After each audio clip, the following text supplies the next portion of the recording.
आधी घंटा बाद कैथरीन उस जगह पहुंच गई जिसे किम ने बताया था। एक दूरदराज के कॉफी शॉप के पार्लर में उसने किम से मुलाकात की, जो कैप और धूप के चश्मे में था। कैथरीन बैठ गई। किम रहस्यमय अंदाज में उसे घूर रहा था। क्या तुमने रास्ते में देख लिया कि कोई तुम्हें पीछा तो नहीं कर रहा था? नहीं, कैथरीन ने ठंडे अंदाज में जवाब दिया। किम ने उस पर विश्वास नहीं किया और फिर पूछा, तुम सुनिश्चित हो? कैथरीन ने उसे ऐसा घूरा कि किम डर के मारे कांप उठा। वो हिचकिचाकर और कुछ पूछने की हिम्मत नहीं कर सका। किम ने शरारती मुस्कान दी और फिर कैथरीन की ओर प्रशंसा भरी नजरों से देखा।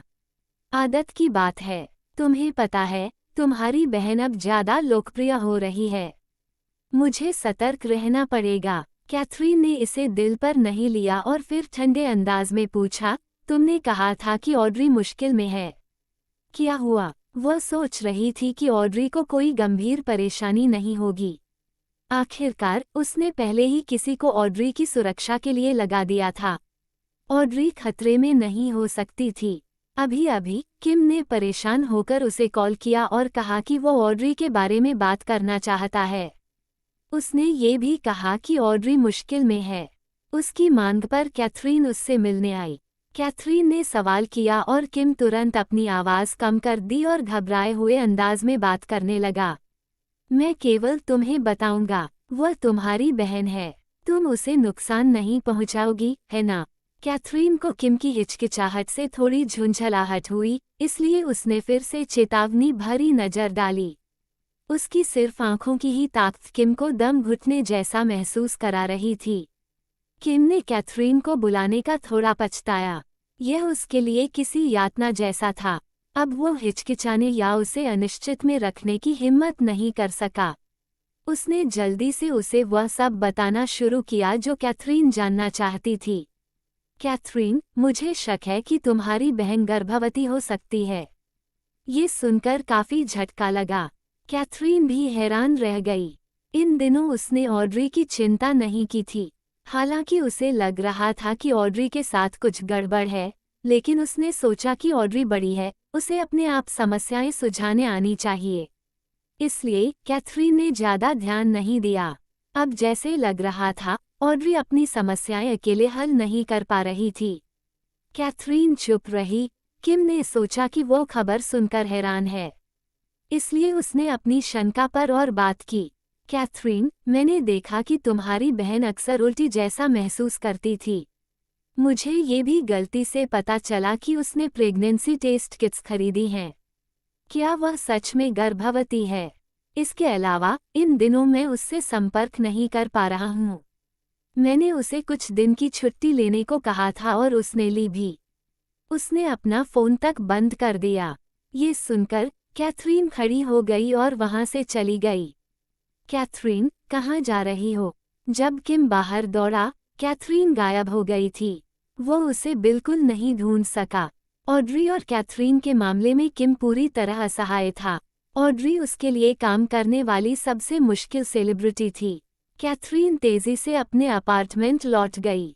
जैसे ही उसने दरवाज़ा खोला, उसने ज़मीन पर जूते देखे। तभी उसे पता चल गया कि उसने सही अनुमान लगाया। ऑड्री नहीं गई थी, वह अपार्टमेंट में छुपी हुई थी। कैथरीन ने ऑड्री के कमरे का दरवाज़ा खटखटाया।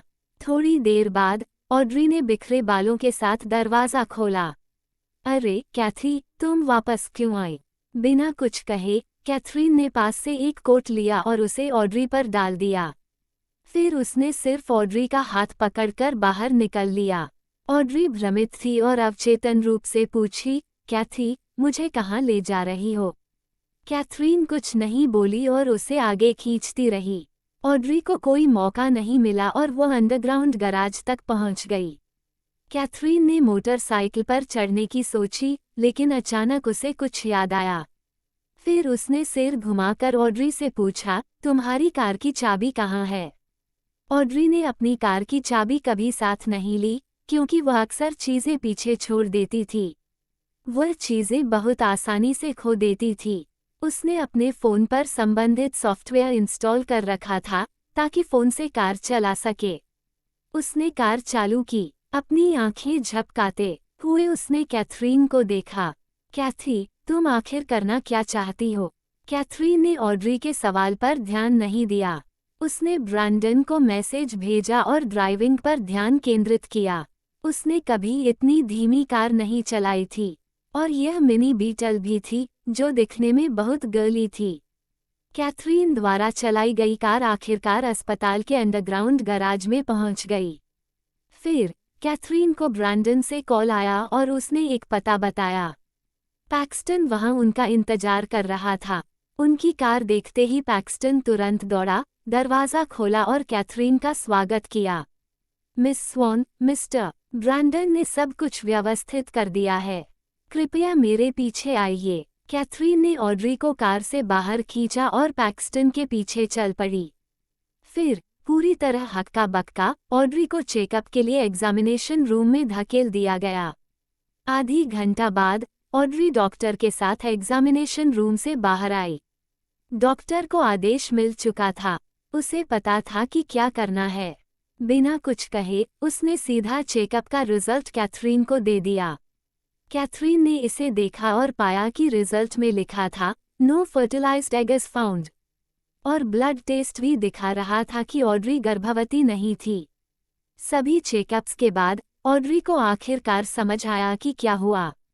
कैथरीन ने सोचा कि ऑड्री गर्भवती है, इसलिए उसे चेकअप के लिए अस्पताल लाया। ऑड्री ने कैथरीन की ओर कड़वी मुस्कान के साथ देखा। कैथी, तुमने क्यों सोचा कि मैं गर्भवती हूँ? मैं गर्भवती नहीं हूँ। उसने अस्पताल कैथरीन द्वारा पहुंचाए जाने से पहले ही यह नहीं जाना था कि क्या हुआ। क्या बड़ी गलती थी। कैथरीन ने संदेहपूर्वक उसे देखा। अगर तुम गर्भवती नहीं हो तो प्रेगनेंसी टेस्ट किट क्यों खरीदी? ऑड्री ने सिर झुकाया और कैथरीन को जवाब देने की हिम्मत नहीं की। पैक्सटन ने महसूस किया कि कुछ गड़बड़ है और उसने तुरंत खुद को बहाना बनाकर वहां से हटने का निर्णय लिया। उसने पूरा फ्लो खाली कर दिया। सभी लोग जाने के बाद कैथरीन ने आखिरकार मुंह खोला। बताओ, आखिर क्या हुआ? अपनी बाहों को सीने पर रखते हुए उसने ऑड्री की आंखों में देखा। ऑड्री ने सिर न उठाकर भी महसूस किया कि कैथरीन उसे नाप रही थी। वह रोक नहीं सकी। कैथरीन की मौजूदगी इतनी मजबूत थी कि ऑड्री उसे अनदेखा नहीं कर सकती थी। कैथरीन ने आगे पूछा, क्या तुम्हें उस आदमी को ढूंढने की जरूरत है? कैथरीन की बात सुनकर ऑड्री ने सिर उठाया और डर के मारे कैथरीन की ओर देखा और लगातार सिर हिलाती रही। जरूरत नहीं। इतना कहने के बाद ऑड्री ने सिर झुका लिया और चुप हो गई। ऑड्री जानती थी कि कैथरीन इसे छोड़ने वाली नहीं है, इसलिए उसे कैथरीन को सब कुछ समझाना पड़ा। पिछले दिन मुझे पेट में बेचैनी हुई और उल्टी जैसा महसूस हुआ। मैंने सोचा कि मैं गर्भवती हूँ। मुझे डर था कि अगर मैं अस्पताल आई तो पता चल जाएगा। इसलिए मैंने किम के अकाउंट से प्रेगनेंसी टेस्ट किट्स खरीदी। वो अक्सर किम के अकाउंट का इस्तेमाल करती थी ताकि उसके पागल फैंस को पता न चले। लेकिन मुझे उम्मीद नहीं थी कि जो प्रेगनेंसी टेस्ट किट्स मैंने खरीदी उनमें कुछ गड़बड़ होगी। जब मैंने किट इस्तेमाल किया तो मैंने सोचा कि मैं गर्भवती हूँ। कैथरीन को आखिरकार समझ में आया कि ऐसा क्यों था। अब समझ आया कि ऑड्री पहले अजीब क्यों लग रही थी। दरअसल ऑड्री ने खुद को गर्भवती समझ लिया था। इसके बाद क्या हुआ? कैथरीन के सवालों का सामना करते हुए ऑड्री को लगा कि कैथरीन कॉबन से भी ज्यादा डरावनी थी और विसेंटे जैसी प्रभावशाली उपस्थिति देती थी। ऑड्री को तो ये भी लगा कि विसेंटे ने स्वॉन्स के एसेट्स कैथरीन को इसलिए दिए क्योंकि कैथरीन में विसेंटे जैसी ही कुछ व्यक्तित्व विशेषताएं थीं। किसी तरह वो डर गई और कैथरीन की आंखों में तक देखने की हिम्मत नहीं कर पाई। मैं नकली प्रोडक्ट से धोखी खा बैठी और सोचा कि मैं गर्भवती हूँ। नतीजतन कुछ दिनों तक मैंने थोड़ी लापरवाही दिखाई। फिर किम को ये पता चला। पिछले दिन मुझे पेट में दर्द हुआ और जब मैं अस्पताल गई तो मुझे पेट फ्लू का पता चला। ये कहकर ऑड्री को बेहद असहजता हुई। वो उस समय अपने आप को कहीं छुपा देना चाहती थी। ऑड्री की बात सुनकर कैथरीन ने राहत की सांस ली। ऑड्री अपने करियर के अहम पड़ाव में थी। अगर वह गर्भवती होती तो उसे अपने करियर और बच्चे में से किसी एक को चुनना पड़ता। सौभाग्य से यह सिर्फ गलती थी। इससे बहुत परेशानी बच गई। चलो वापस चलते हैं और आराम करते हैं। ऑड्री शुरू में चिंतित थी कि कैथरीन उससे पूछेगी कि उसने किसके साथ समय बिताया, लेकिन अनपेक्षित रूप से कैथरीन ने कुछ नहीं पूछा। ऑड्री ने चुपचाप राहत की सांस ली और कैथरीन के पीछे पीछे चली गई। अब जब उसने जान लिया कि ऑड्री ठीक है, कैथरीन को कोई झिझक नहीं रही थी। कैथरीन ने ऑड्री के साथ लिफ्ट से नीचे उतरी। जैसे ही उन्होंने दरवाज़ा खोला, सामने से एक आवाज़ आई, कैथरीन। परिचित आवाज़ ने कैथरीन को स्वचालित रूप से सिर उठाने पर मजबूर कर दिया। उसने देखा कि ट्रस्टन उनका सामना करते हुए बेतरतीब खड़ा था। वो वहाँ खड़ा था, अपने हाथ एक सुंदर और सेक्सी लड़की के कंधों पर डालकर, जिसकी कर्वी बॉडी शेप थी। लड़की ने चेहरे पर कई प्लास्टिक सर्जरी कराई हुई थी, जो ट्रस्टन की पसंद के अनुसार थी। ट्रस्टन ने न केवल कैथरीन को बल्कि ऑड्री को भी देखा। अरे, तुम दोनों यहाँ क्यों? क्या तुम घायल हो गई हो? कैथरीन कुछ नहीं बोली। इसके बजाय ऑड्री ट्रस्टन को देखकर उसका मजाक उड़ाने से खुद को रोक नहीं सकी। क्या संभावनाएं हैं? मुझे नहीं लगा कि मैं तुम्हें यहाँ मिलूंगी। क्या तुम किसी बीमारी से प्रभावित हो गए हो क्योंकि तुमने सावधानी नहीं बरती? ट्रस्टन ने उम्मीद नहीं की थी कि ऑड्री जानबूझकर उसका मजाक उड़ाएगी। उसका चेहरा तुरंत सख्त हो गया। ऑड्री, हम दोस्त हैं। तुम इतनी निर्दयी क्यों हो रही हो? एम्फ, ऑड्री ने तिरस्कार से नाक सिकोड़ते हुए कहा। मिस्टर लैम्बर्ट, मैं सिर्फ आपको याद दिला रही हूँ कि अपनी सेहत का ध्यान रखें। ट्रस्टन ने जैसे ही जवाब देने की कोशिश की, ऑड्री ने पहले ही तर्क कर दिया, काफ़ी है, मिस्टर लैम्बर्ट, मैं अब तुम्हारे झंझट से बाहर हूँ। कैथी, चलो। इतना कहकर ऑड्री ने कैथरीन को खींचा और वहाँ से चली गई। ट्रस्टन इतना गुस्से में था कि तुरंत नियंत्रण खो बैठा। उसके पास खड़ी सुंदर लड़की ने धीरे से कहा, मिस्टर लैम्बर्ट, कृपया इस परेशान करने वाली लड़की को दिल पर मत लो। वो बहुत सस्ती लगती है। बिच शब्द सुनकर ट्रस्टन तुरंत भौहें ताने हुए गुस्से में हो गया। उसने लड़की को ठंडे अंदाज में घूरा। तुम केवल 2 दिन से मेरे साथ हो, फिर भी तुम्हारे अंदर इतनी हिम्मत कैसे हुई? कैसे तुमने उसे बिच कहा? लड़की को उम्मीद नहीं थी कि ट्रस्टन अचानक उसे ही निशाना बना देगा। वो घबरा गई और तुरंत खुद को बचाने के लिए कुछ कहना चाही। मिस्टर लैम्बर्ट, मैं। ट्रस्टन ने उसका हाथ झटक दिया और गंभीर नज़र से उसे देखा। दरवाजे पर खड़ी कार तुम्हारे लिए है। मुझसे अब कोई संपर्क मत करना। इतना कहकर ट्रस्टन चला गया। लड़की आगे बढ़ना चाहती थी, लेकिन हिम्मत नहीं हुई। वह ट्रस्टन को नाराज नहीं कर सकती थी। अगर उसने उसके साथ उलझा, तो उसे बड़ी परेशानी में पड़ना पड़ता। खेल कार की चाबी को देखते हुए लड़की को छोड़ने का मन नहीं था। दूसरी लड़कियों पर विजय पाने और ट्रस्टन जैसे शानदार आदमी को पाने में उसे बहुत मेहनत लगी थी, लेकिन अब उसे ठुकरा दिया गया। ये बेहद अपमानजनक था। दोनों महिलाओं की गलती थी, और वह जानती थी उनमें से एक कौन थी। आखिरकार वो एक मॉडल थी। जाहिर है, उसे पता था कि ऑड्री एक स्टार है। लड़की शुरू में जाने वाली थी, लेकिन जब उसने महसूस किया कि वह अभी भी अस्पताल में है, तो उसे एक शानदार योजना सूझी। उसने फैसला किया कि ऑड्री को सबक सिखाएगी। उसने अपना फ़ोन निकाला और संदेश भेजा। ऑड्री ने उसके लिए परेशानी पैदा की थी, इसलिए लड़की उसके लिए मुश्किलें बढ़ाएगी। ऑड्री को उम्मीद नहीं थी कि वह यहाँ ट्रस्टन से मिलेगी। ट्रस्टन को सोचते ही वह और गुस्से में आ गई। वह अपना धैर्य खो बैठी। कैथी, मैं इतना बदकिस्मत क्यों हूँ? मैं ट्रस्टन जैसे घटिया आदमी से क्यों मिली? कैथरीन ने ठंडी अभिव्यक्ति के साथ जवाब दिया। ट्रस्टन किस तरह का आदमी है, इसका तुमसे या मुझसे कोई लेना देना नहीं है। मानसिक रूप से जितना ज्यादा तुम किसी को दिल पर लेती हो, उतना ही ज्यादा चिंता दिखाओगी। उसकी सरल बातों ने तुरंत ऑड्री को चुप कर दिया। उसने खुद को संभाला और कैथरीन की आंखों में देखने की हिम्मत नहीं की। वो नज़रों को झुकाकर कैथरीन को देखने की हिम्मत नहीं कर सकी।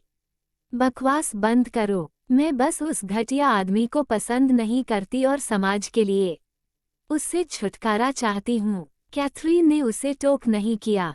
कभी भी किसी जानवर को जगाने की कोशिश नहीं करनी चाहिए।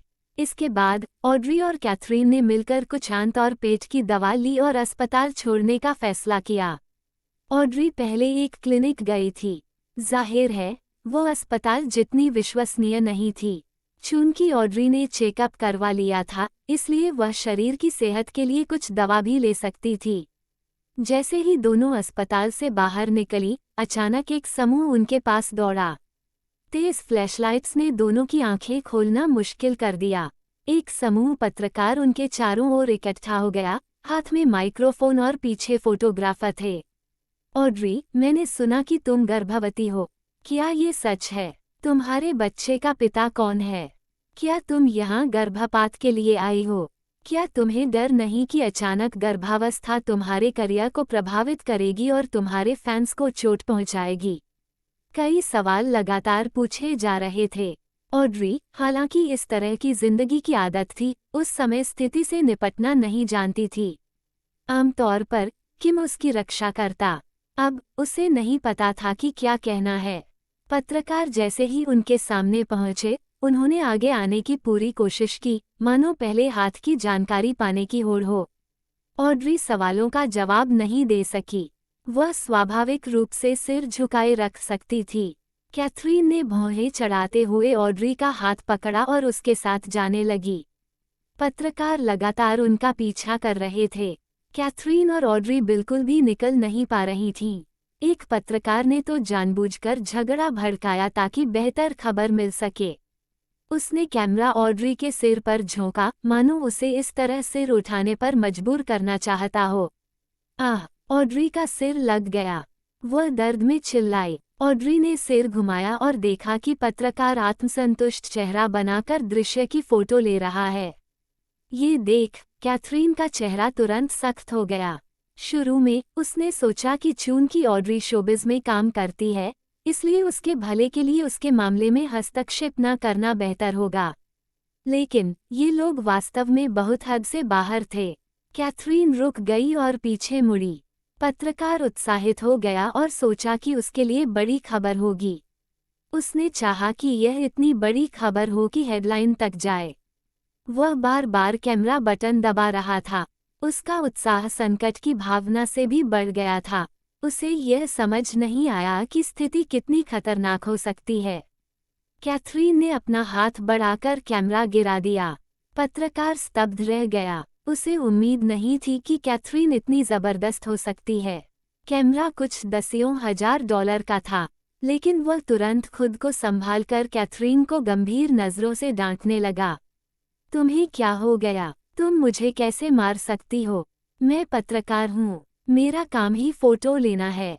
उसके चारों ओर पत्रकार खड़े थे। माहौल गर्म करने के लिए बाकी पत्रकारों ने उस व्यक्ति का समर्थन किया जिसे मारा गया था। बिल्कुल सही। तुम उसे कैसे मार सकती हो? तुम कानून का कोई सम्मान नहीं करती। कैथरीन ने चारों ओर देखा और फिर अपनी गंभीर नज़र सब पर गड़ा दी।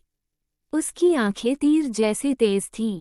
कुछ डरपोक पत्रकार खुद ब खुद पीछे हट गए। यहाँ तक कि कुछ साहसी पत्रकार भी आवाज नहीं कर सके। जिस पत्रकार ने सबसे पहले हंगामा किया था, उसने भी अब अपना जाल बंद कर दिया। कैथरीन एक कदम आगे बढ़ी और सभी के सामने उसका कॉलर पकड़ लिया। उसने उसे सीधे जमीन से उठाया। पत्रकार ने उम्मीद नहीं की थी कि कैथरीन इतनी मजबूत हो सकती है। वह हैरान रह गया। वह केवल अपना काम करना चाहता था। वह अपनी जान जोखिम में नहीं डालना चाहता था। कैथरीन की आंखों में एक तेजी झलक रही थी। उसका सुंदर चेहरा जैसे बर्फ की परत से ढका हुआ हो, डरावना लग रहा था। उसकी आवाज बर्फ जैसी ठंडी थी। ऑड्री एक स्टार है। तुम पत्रकार हो। तुम्हारा काम उसके फोटो लेना है, लेकिन तुम्हें उसे चोट नहीं पहुंचानी चाहिए। कानून का सम्मान नहीं करती। एम्फ, कैथरीन ने ठंडी आवाज में नाक सिकुड़ी। कैसा रहेगा अगर मैं उसे घाव दिखाने ले जाऊं और देखूं कि सबसे पहले किसने हमला किया? पत्रकार जानता था कि उसने सचमुच ऑड्री को चोट पहुंचाई थी। फिर भी उसने उम्मीद नहीं की थी कि ऑड्री की बहन इतनी मजबूत होगी और तुरंत लड़ाई करेगी। कैथरीन ने उसे एक तरफ फेंक दिया क्योंकि उसने जवाब नहीं दिया। फिर उसने झुककर उन लोगों की ओर अपनी उंगली बढ़ाई जिन्होंने ऑड्री के बारे में भद्दी बातें की थीं। अभी अभी तुमने कहा कि ऑड्री गर्भपात के लिए अस्पताल आई थी। तुमने कहा कि ऑड्री गर्भवती थी। तुमने पूछा कि बच्चे का पिता कौन है। सही कहा ना? कैथरीन ने जिस पत्रकार की ओर उंगली दिखाई, उन्हें नहीं पता था कि वह क्या करने वाली थी।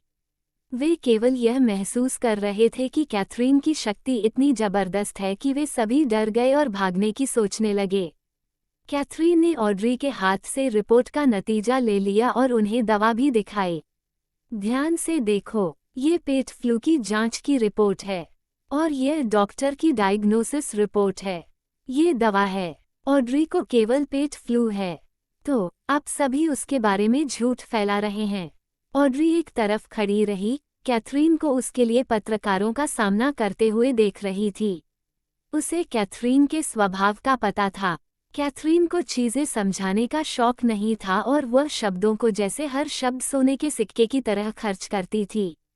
फिर भी ऑड्री की खातिर कैथरीन को इतनी भीड़ के सामने सब कुछ बताना पड़ा। वे सभी पत्रकार थे। अगर कैथरीन मौके पर सबूत नहीं दिखाती तो बाद में ऑड्री कितनी भी कोशिश करे वह प्रभावित होती।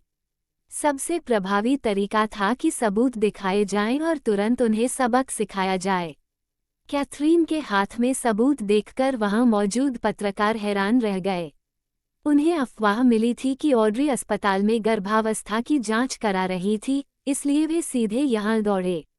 यह आम प्रथा थी। जैसे ही कोई महिला स्टार अस्पताल के दरवाजे पर आती, पत्रकार उसकी गर्भावस्था की खबर देने के लिए तैयार रहते।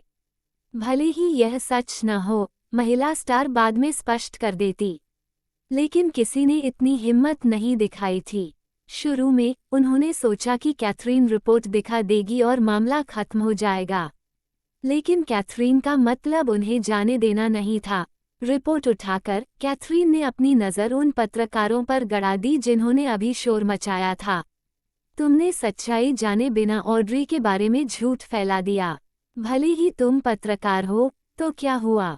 वकील के पत्र का इंतजार करो।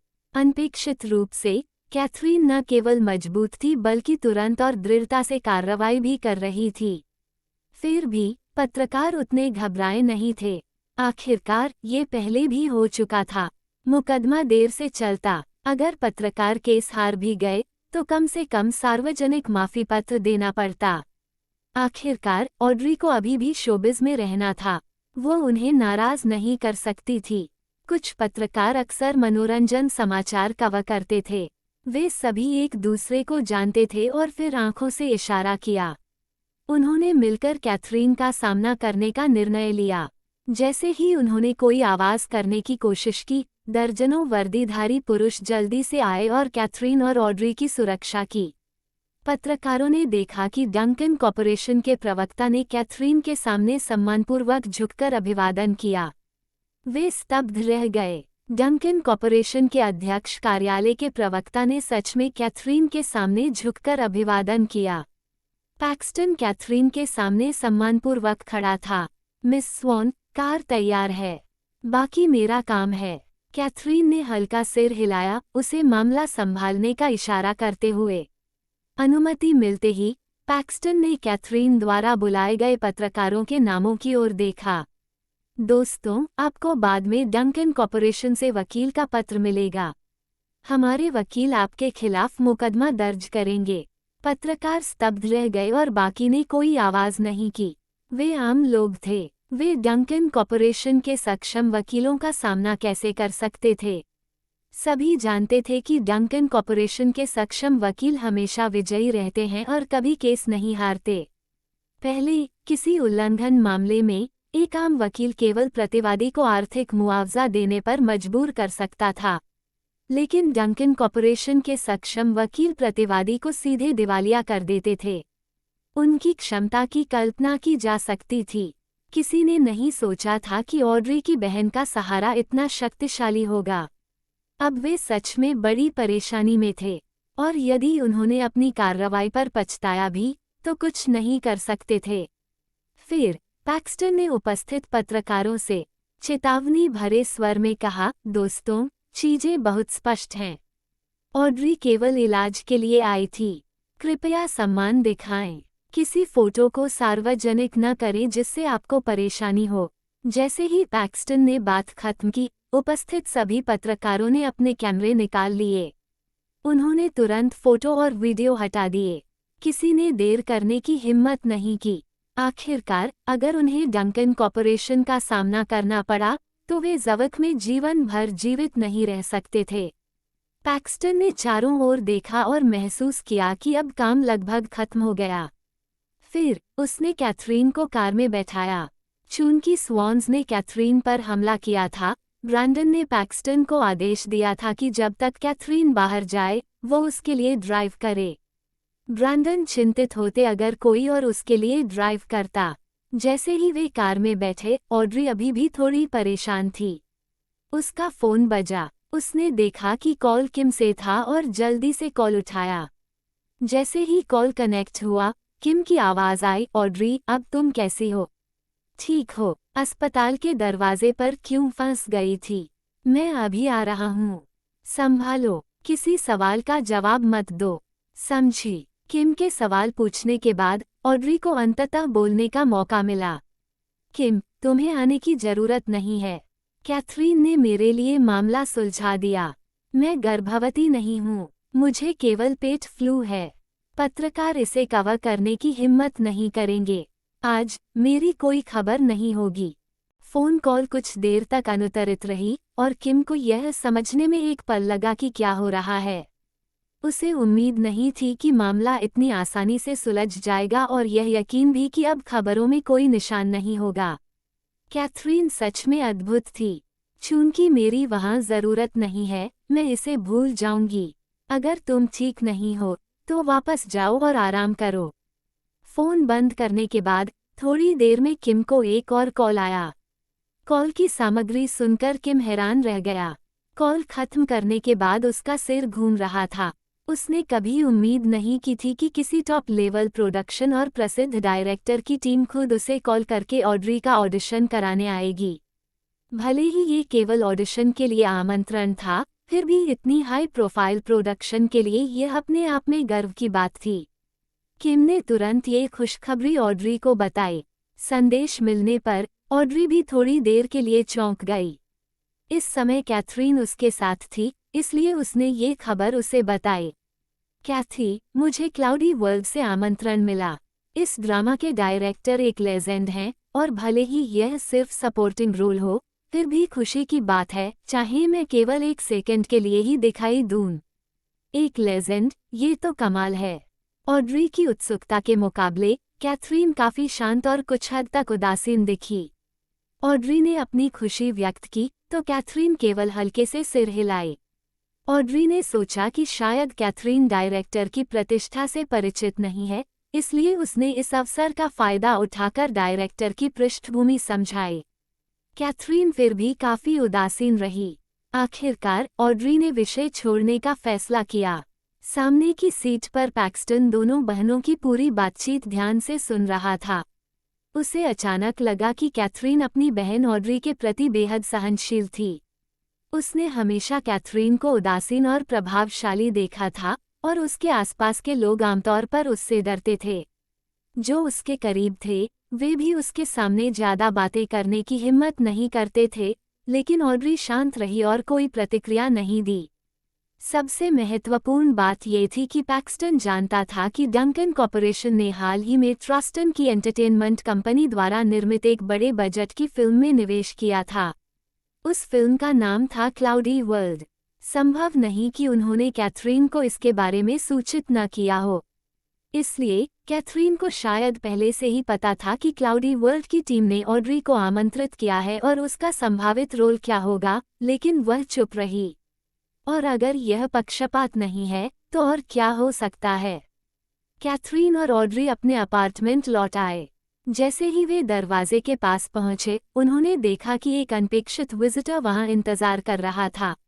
ऑड्री एक पल के लिए चौंकी, फिर पहचान कर रेचल को देखकर बोली, माँ आप यहाँ कैसे? वह रेचल को उसी स्नेह से संबोधित नहीं कर सकती थी जैसे लियाना करती थी। उसे पता था कि रेचल को ये पसंद नहीं आएगा। कैथरीन, जो बगल में खड़ी थी, ने अपनी ठंडी मुद्रा बनाए रखी, हाथ जेब में डाले। उसने रेचल की ओर देखा, लेकिन अनावश्यक अभिवादन नहीं किया। कैथरीन के आने के बाद रेचल की नज़रें उसी पर टिक गई थीं, हर कदम को नापते हुए। ऑड्री ने अभिवादन किया और कैथरीन चुप रही, तो रेचल का गुस्सा तुरंत भड़क गया। तुम बुनियादी शिष्टाचार भी नहीं समझती। जब अपने परिवार के बड़े किसी को देखो तो अभिवादन करना नहीं आता। कैथरीन को शुरू में उसे मान्यता देने का कोई इरादा नहीं था। अगर ऑड्री ने उसकी बाजू नहीं खींची होती तो वह पहले ही रेचल को दरवाजे तक बाहर कर चुकी होती। ऑड्री के अभिवादन के बाद कैथरीन ने बहन के इशारे पर आलसी ढंग से कहा, हेलो रेचल। जैसे ही उसने ये कहा, ऑड्री ने तुरंत अपने हाथों से चेहरा छिपाने की इच्छा जताई। ये सुनकर रेचल थोड़ी देर के लिए चौंक गई। तुमने मुझे क्या कहा? कैथरीन ने ताना मारते हुए उत्तर दिया, मैंने सोचा शायद इससे तुम्हें थोड़ी खुशी मिले, रेचल। रेचल का चेहरा खासा खट्टा हो गया। उसे कैथरीन पसंद नहीं थी, लेकिन उसने उम्मीद नहीं की थी कि यह जिंक्स उसे खुलेआम अपमानित करेगी। तनाव कम करने के लिए ऑड्री ने सुझाव दिया कि वे अंदर जाकर बात करें, लेकिन रेचल ने बीच में टोकते हुए कहा, जरूरत नहीं। मैं यहाँ ये जानने आई हूँ कि इस बच्ची ने तुम्हारे पिता के साथ क्या किया। क्या तुम जानती हो कि तुम्हारे पिता पिछले रात अस्पताल में भर्ती हुए थे उसकी वजह से? पापा अस्पताल में हैं, ऑड्री हैरानी में बोली। उसे सच में इस खबर का पता नहीं था। रेचल भले ही ऑड्री को पसंद नहीं करती थी, ये समझ गई कि उसे स्थिति का कोई ज्ञान नहीं है। उसने अपनी नाराजगी छिपाई नहीं और ऑड्री से शिकायत करते हुए बोली, तुम सच में उस जिंक्स से बात करो जो तुम्हारे पास है। जब से वह वापस आई है, हमारे परिवार को चैन नहीं मिला। तुम्हारा भाई दूर भेज दिया गया है और लियाना हर दिन मूडी रहती है। अब तुम्हारे पिता भी उसकी वजह से अस्पताल में हैं। वास्तव में वह जिंक्स सच में जिंक्स है, जो हमारे परिवार पर कयामत लाने के लिए पैदा हुई है।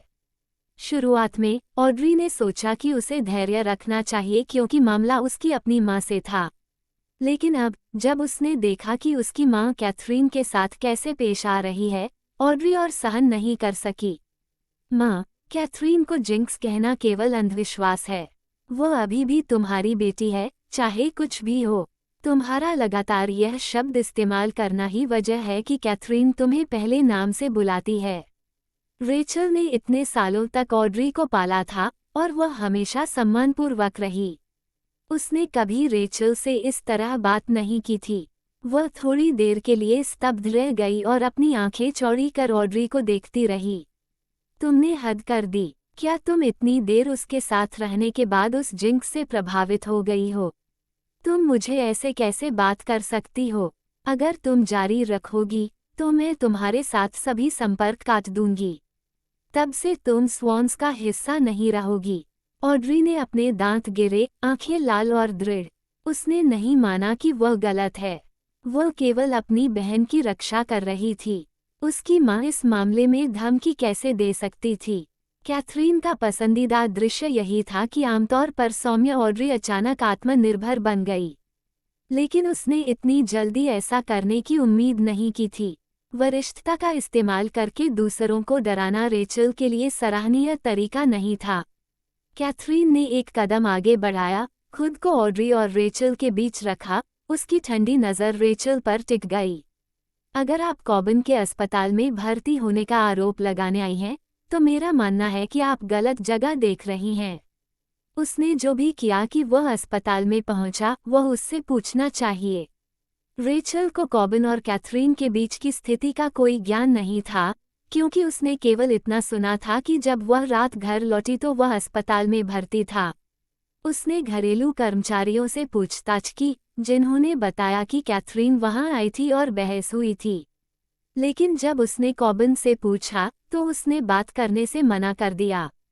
उसने केवल बताया कि वह हार गया और स्वॉन कॉर्पोरेशन का भविष्य पूरी तरह कैथरीन के हाथ में है। ये कैसे हो सकता था?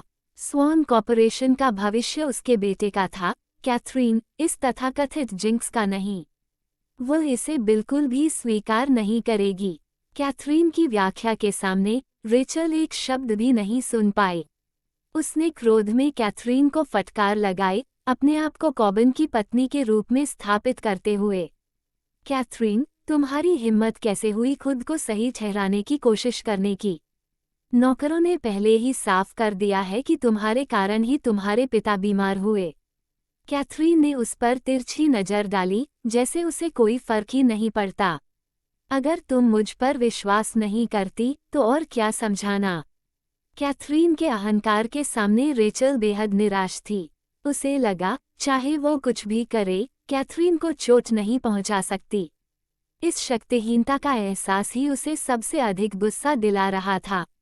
ये जानकर कि कैथरीन को ऑड्री की परवाह है, रेचल ने फैसला किया कि वो ऑड्री के जरिए कैथरीन को सबसे अधिक चोट पहुंचाएगी। कैथरीन, तुम्हें जिंक्स कहना बिल्कुल सही है। तुम्हारा तुम्हारी बहन पर प्रभाव सिर्फ दुर्भाग्य ही लाया है।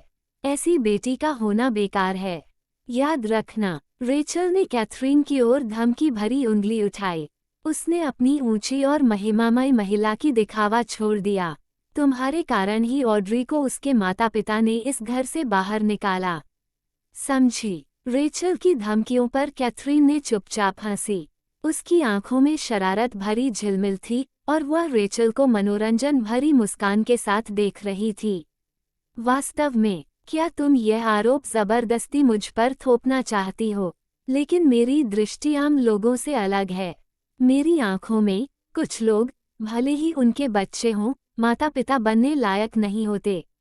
सिर्फ घर छोड़ दिया। HMPH, रेचल, क्या तुम भूल गई हो कि अब तुम जिस संपत्ति में रहती हो, वह किस नाम पर है?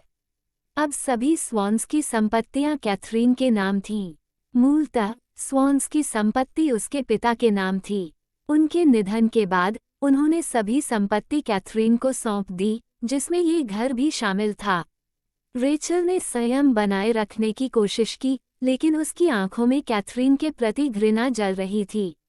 उसका चेहरा पीला पड़ गया और सांसें भारी हो गईं।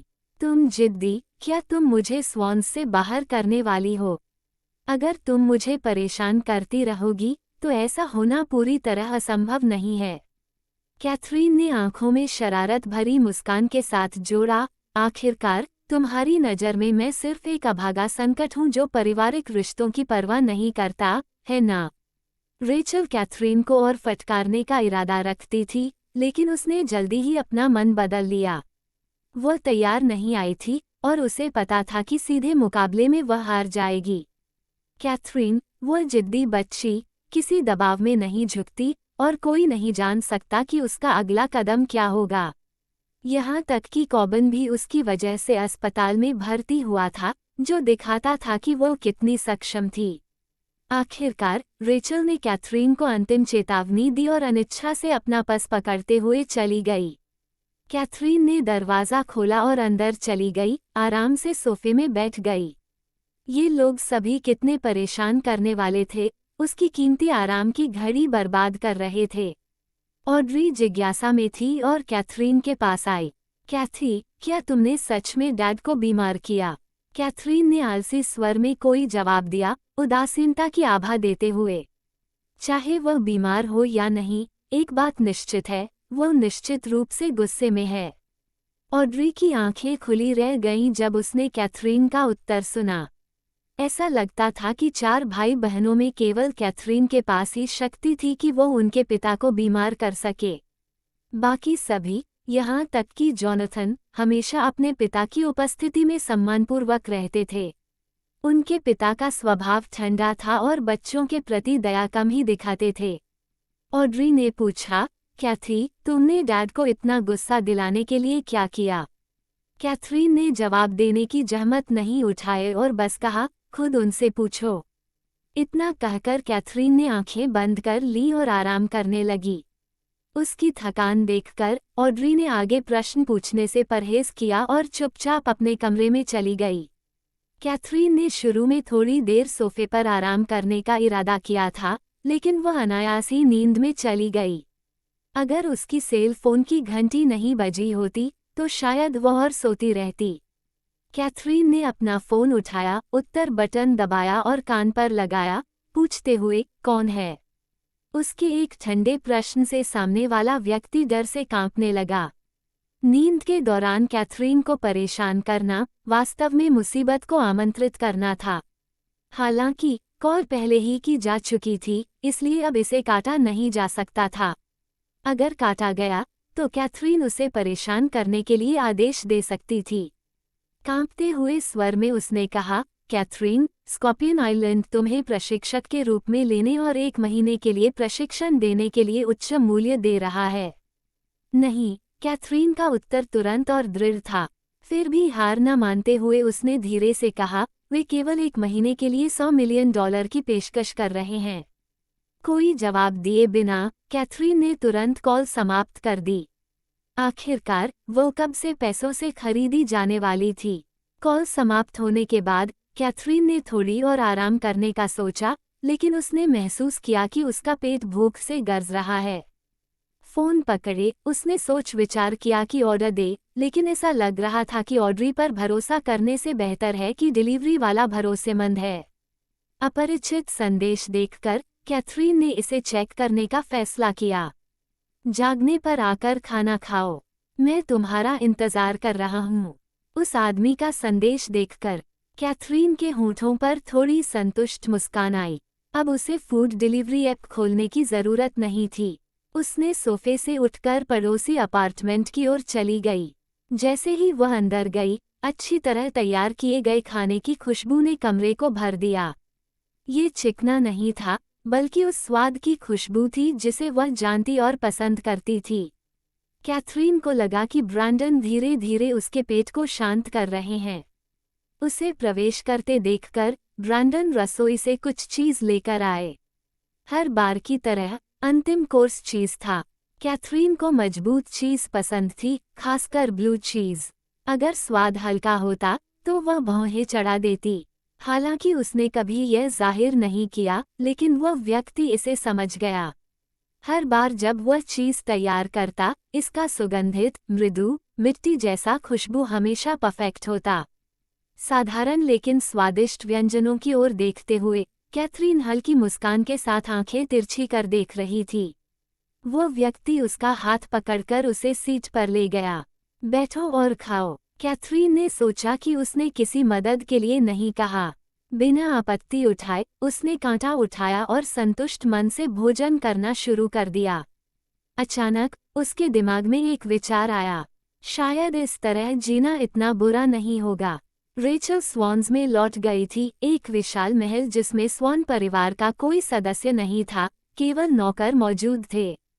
कॉबन अस्पताल में था और लियाना हाल ही में अजीब व्यवहार कर रही थी, जल्दी निकलती और देर से लौटती, ये कहते हुए कि वह कैथरीन को पढ़ाई में पीछे छोड़कर खुद को साबित करना चाहती थी। जॉनथन, वह गरीब बच्चा, विदेश के एक फुल टाइम बोर्डिंग स्कूल भेजा गया था, अपनी कठिनाइयां झेलने के लिए। खाली महल को देखते हुए बिना कोई आवाज सुने रेचल खुद को अत्यधिक दुखी महसूस करने से रोक नहीं पाई। कैथरीन बहुत अधिक घमंडी थी, उसे ऐसा बोलने की हिम्मत थी। अगर उसने बस बैठकर कुछ नहीं किया तो वह निश्चित रूप से कैथरीन द्वारा कम आंका जाएगा। उसे कुछ करना ही होगा। स्वॉन्स अब परिवार से खाली थे और रेचल ने अपने माता पिता से परामर्श करने का निर्णय लिया। वह कैथरीन को इस तरह आराम से जीने नहीं दे सकती थी। कैथरीन के दृढ़ इनकार का सामना करते हुए शॉन खुद को थोड़ी निराशा से रोक नहीं पाया। $100 मिलियन का प्रोजेक्ट, जिसमें 10% कमीशन था, मतलब उसकी जेब में सीधे $10 मिलियन। वो ये सोचकर खुद को रोक नहीं सका कि एक सुनहरा अवसर उसके हाथ से फिसल गया। $10 मिलियन बड़ी रकम थी, लेकिन शॉन कोई आम बिजनेसमैन नहीं था। वह ब्लैक मार्केट चलाता था और इस व्यापार में यदि आप थोड़े निर्दयी नहीं थे तो लंबे समय तक टिक नहीं पाते। ये सब आपसी सहमति पर आधारित था और उसे विश्वास था कि इससे किसी को नुकसान नहीं होगा। थोड़ी सोच के बाद उसने रोनन से सलाह लेने का फैसला किया। रोनन अक्सर कैथरीन के पास रहता था और उसे उनके शकल में सबसे बेहतर जानता था। हो सकता है उसके पास कुछ महत्वपूर्ण जानकारी हो या कैथरीन के निर्णय में अंतर्दृष्टि हो। शॉन ने रोनन को कॉल किया और स्थिति संक्षेप में बताई। लाइन के दूसरी ओर रोनन का उत्तर संक्षिप्त था, 30-70। शॉन को पछतावा हुआ। वह भूल गया था कि रोनन सिर्फ कैथरीन का अनुयायी नहीं बल्कि उसका भरोसेमंद वित्तीय सलाहकार भी था। रोनन पैसों के मामले में चालाक माना जाता था और वित्तीय क्षेत्र में उसकी धार शॉन से भी तेज थी। शॉन परेशान था, उसे जानकारी निकालने के लिए भारी कीमत चुकानी पड़ेगी। थोड़ी सोच के बाद शॉन ने दांत पीसते हुए जवाब दिया, तुम्हें 3, मुझे 7। रोनन ने मूल रूप से बड़ा मुनाफा कमाने की योजना नहीं बनाई थी। आखिरकार ये व्यापार शॉन का था और वह केवल मदद कर रहा था। ज्यादा लेना अनैतिक होता। शॉन, यह मत कहो कि तुम पैसों के मोह में अंधे हो गए हो। बड़ी तस्वीर क्यों नहीं देख सकते? कैथरीन इसे स्वीकार नहीं करती। उसे मनाने की कोशिश करने से क्या फायदा? तुम्हें दूसरी तरफ को मनाने की कोशिश करनी चाहिए। अगर उसने $100 मिलियन स्वीकार नहीं किए तो क्या वह $1 अरब स्वीकार नहीं करेगी? शॉन चौंक गया। रोनन ने अभी दांव 10 गुना बढ़ा दिया। किसी और स्थिति में यह आसान होता, लेकिन कैथरीन के मामले में कुछ भी निश्चित नहीं था। शॉन ने सावधानीपूर्वक पूछा, क्या तुम्हें यकीन है कि वो उच्च कीमत स्वीकार करेगी?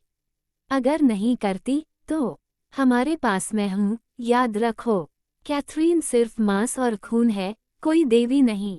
पैसों की उसे स्वाभाविक पसंद है, कोई समस्या नहीं। नई उद्देश्य के साथ शॉन ने प्रोजेक्ट के लिए संभावित खरीदार खोजने का फैसला किया। उसने कहा, ठीक है, मैं खरीदार ढूंढूंगा, बाकी तुम संभालो। बिल्कुल, रोनन ने सहमति जताई। फिर उसने शॉन के साथ कॉल खत्म किया, संतुष्ट चेहरा लिए। शॉन के कॉल डिस्कनेक्ट करने के बाद रोनन ने कैथरीन को संदेश भेजा, कैथरीन, शॉन ने मुझसे संपर्क किया। पैसा कमाना अलग बात थी, लेकिन कैथरीन को धोखा देना, वह इसे कभी भी विचार में नहीं लाता। कैथरीन ने भोजन समाप्त किया और आराम करने की तैयारी कर रही थी कि उसे रोनन से संदेश मिला। कैथरीन ने संदेश पढ़ते ही हल्की मुस्कान के साथ फ़ोन पॉकेट में रखा। फिर उसने ऊपर देखा और सामने बैठे व्यक्ति को देखा, जो उसे ध्यान से देख रहा था। तुम मुझे ऐसे क्यों देख रहे हो? उसने पूछा। आदमी ने भौं उठाई और उसकी तारों जैसी आंखों में चमक थी। मैं बस ये सोच रहा हूँ कि कौन सा संदेश तुम्हें इतनी मुस्कान दे सकता है। कभी कभी उसके चेहरे पर एक साधारण मुस्कान ही उसका दिल तेजी से धड़काने के लिए काफ़ी होती है। हा, कैथरीन स्वॉन हल्की हंसी में बोली, कुछ नहीं। रोनन ने मुझे मजाक भेजा। इतना कहकर कैथरीन अपने विशेष बीन्स बैग पर लेट गई। यहाँ का बीन्स बैग सच में आरामदायक था। जैसे ही उसने आदमी को डेस्क व्यवस्थित करते देखा, कैथरीन के होठों की मुस्कान कुछ समय तक बनी रही। उसे यह पता नहीं था कि उसने ये शब्द कहे। उस आदमी ने पैक्सटन को एक काम सौंपा, जिससे वह पूरी रात विभिन्न मजाक की किताबें पलटता रहा। कल कैथरीन ने रेचल से निपटा दिया था और अगले दिन उसे लियाना ने घेर लिया। लियाना ने धार्मिक क्रोध भरी दृष्टि से आवाज उठाई, जैसे वह गीत गाने ही वाली हो। कैथरीन, तुमने डैड के साथ क्या किया? तुमने उसे इतना परेशान क्यों किया कि वह अस्पताल में पहुंच गया?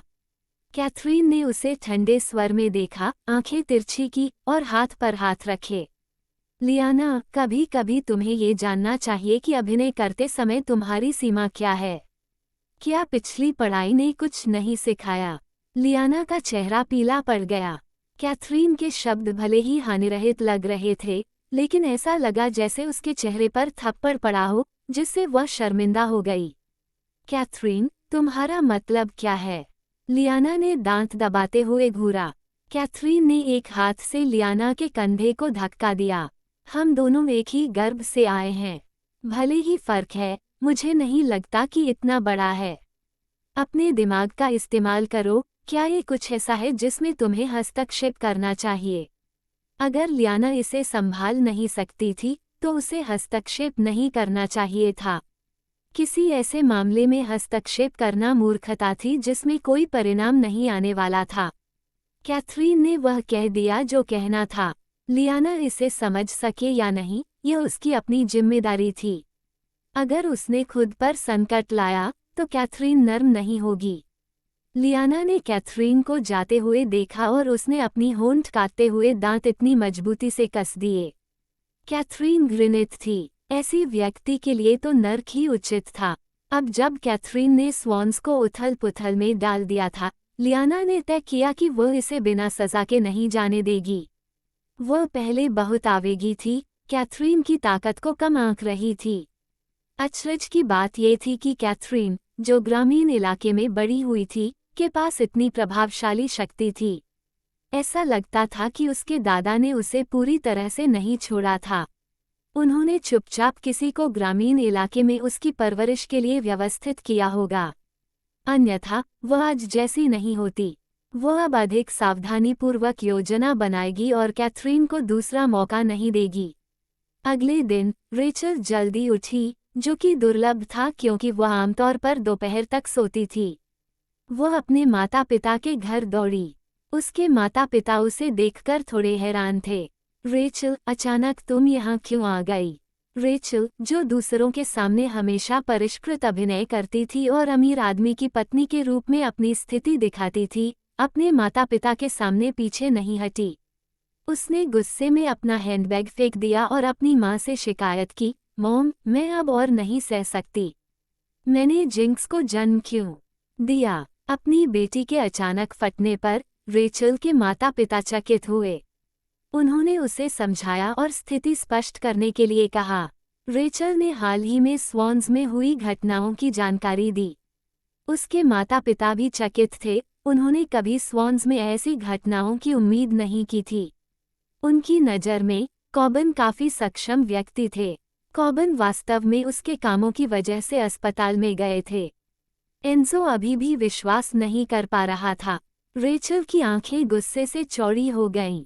जब भी वह कैथरीन के बारे में सोचती, वह अपने चेहरे पर नियंत्रण नहीं रख पाती और उसका पूरा चेहरा कुचला हुआ लगता।